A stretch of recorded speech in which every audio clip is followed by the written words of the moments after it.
I'm only one call away.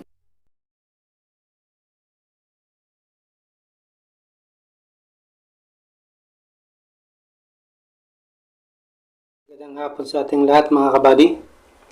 So, natapos na rin yung trabaho ko. So, mayroon akong i-share sa inyo mga kabady parte dito sa bagong pinalabas ng gobyerno ng Saudi Arabia parte dito sa mga lumalabag na mga employer. So, ito mga kabady, maganda to para sa ating lahat. Sa mga kababaihan, sa mga kalalakihan na nagsasapalaran dito sa ibang bansa para magtrabaho. So, ang nangyayari, minsan sa ating mga kababayan ay doon sa kontrata nila in-applyan doon sa recruitment agency nila ay isang employer lang. So, ang nangyayari dito mga kabady na nakikita natin o naobserbahan natin o mismo mga ibang mga workers lalo na sa mga kasambahay na marami silang mga siniservisyo ng mga amo. So ito yung malaking problema nila dahil nga sila ay sa kanilang pinirmahan na kontrata ay isa lang na amo sana. Pero ang nangyayari kahit saan na lang sila ay pinupunta, so dun sa kanilang kapitbahay o sa kanilang kapatid o sa kanilang pinsan, yung mga malalapit na mga kaibigan o kamag-anak ng mga employer na pinupunta doon sa mga employee, pinupuntahan nila at siniservisyon. Na ito sana ay hindi maganda para sa ating lahat. Kasi nga, kung tayo ay mang-empleyo, isa lang ang ating serbisyon, hindi maraming tao. No? So, ngayon mga kabady, may batas ang Saudi Arabia ngayon mga kabady na parte dito sa kalakaran ng mga employer na nag-aabuso sa mga empleyado nila. So, mayroon na ngayon na batas na pinapataw nila na batas. Ito siguro ay matagal na batas o nire-revise lang nila para may implement ulit. Dahil siguro nakita nila na marami ang nagbabiolation na naman sa mga ganitong pamamaraan ng mga employer. So, kung bagong batas na ibinigay ng Saudi Arabia ay isa ito na maganda para sa ating lahat. Una nito mga body, kung yung mga employer ay nahuli o naisumbong sa mga kakulan na departamento o mga ahensya na humahawak dito na sa kaso na ito ay malaking violation ito at mayroon silang mga ibinigay na pataw na parusa. So, ang unang parusa nito mga kabady, so itong sa mga employer ay may fines na 100,000 real. So, malaki na yan mga kabady sa Pilipinas. O kung pag-usapan natin mga kabady, ang 100,000, kung 13 real ang pag-usapan, ay umabot na to sa 1 milyon na to mahigit mga kabady sa Pilipinas. So, malaki na itong pera kung ikumpara natin doon sa presyo ng o kapalitan ng pera sa Pilipinas. So, 100,000 real ang fines nito sa mga employer na lumalabag. So, ang ikalawa nito mga kabady ay deportation o deportation if he is ex-pirates.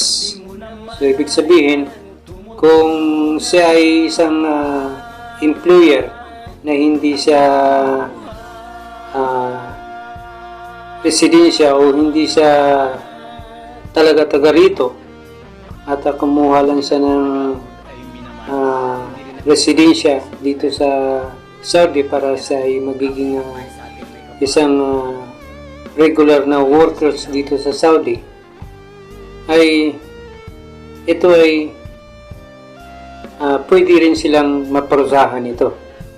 So, ang parusa nito nila mga kabady ay deportation. So, may mga empleyado sila dito sa Saudi, kumuha sila ng katulong.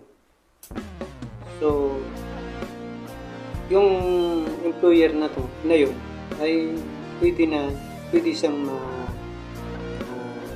deport mga kabady. So, ika-tatlo mga kabady, itong imprisonment of a period of up to 6 months.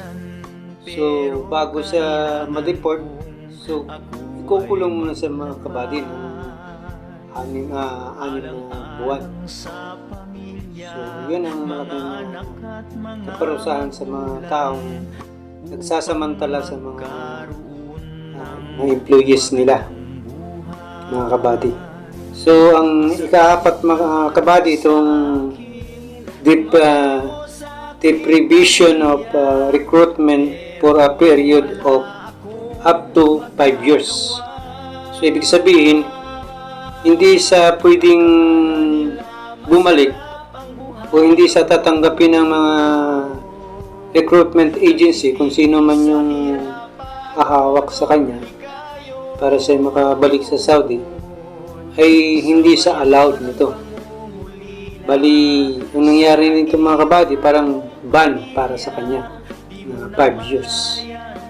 So, itong ganito na batas mga kabady, ito yung maganda para sa ating lahat, lalo na doon sa mga kagaya natin na ako isang driver. So, mayroong mga driver na service driver sila sa isang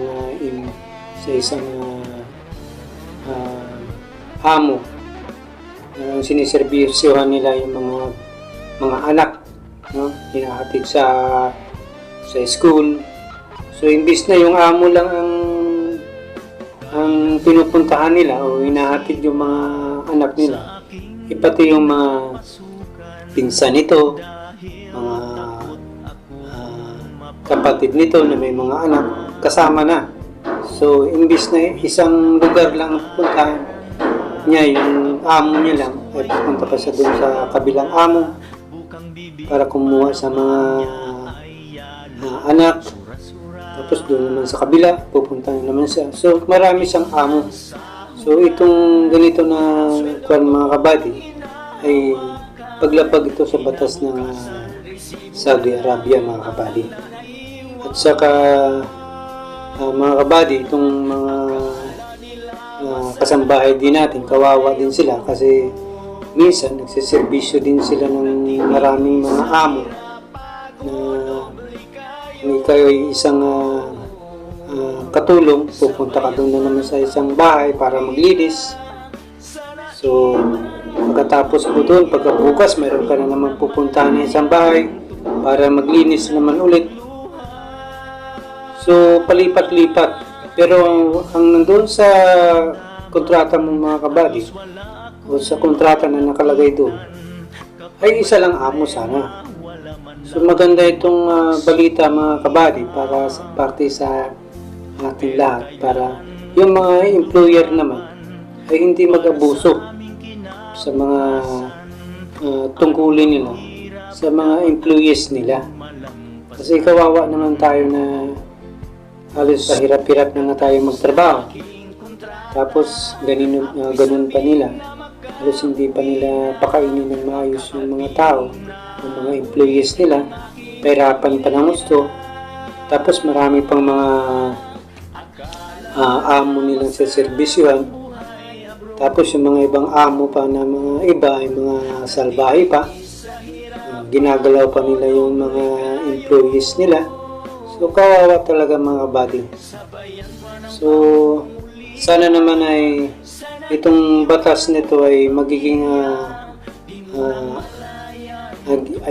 giya ito para sa mga employer na mga lumalabag sa batas na hindi na nila gawin yung ganitong pamamaraan na ginagawa nilang isang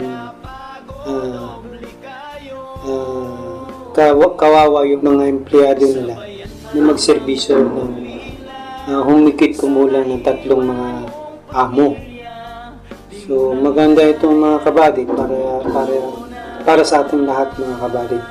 At sana itong batas nito mga kabady na-implementa nila ng maayos at mabawasan yung mga abusong mga amo mga kabady. So dito sa batas nitong mga kabady ay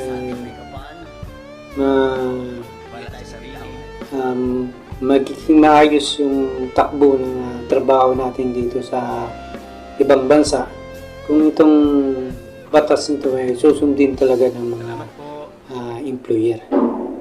So mga kabady, dito na lang mga kabady, mag-ingat-ingat tayo mga kabady sa ating mga gawain, lalo na ngayon na mayroon pa tayong hinaharap na mga pagsubok sa buhay, lalo na itong pandemya na sana ay matapos neto, malagpasan natin at tayo bumalik sa normal natin na pamumuhay mga kabady. At ako'y mga kabady, na-miss ko na talaga yung pamilya ko dahil hindi pa ako nakauwi simulat sa pool na nag-umpisa ang pandemya mga kabady. Dahil hirap talaga umuwi dahil yung amo namin ay hindi papayag na umuwi kung wala silang maikapalit sa mga tauhan nilang uwi. Kaya sana naman itong na taon ay makauwi na ako mga kabady. Pintulutan na nila ako makauwi kahit magbakasyon man lang para sa ganun naman mga kabady na bisita ko yung aking pamilya kung ano na ang nagiging takbo ng kanilang pamumuhay dahil nga alam mo naman natin sa Pilipinas na lumalaki ang numero ng hawaan ng pandemya o coronavirus sa ating bansa mga kabady. So dito na lang mga kabady, maraming salamat.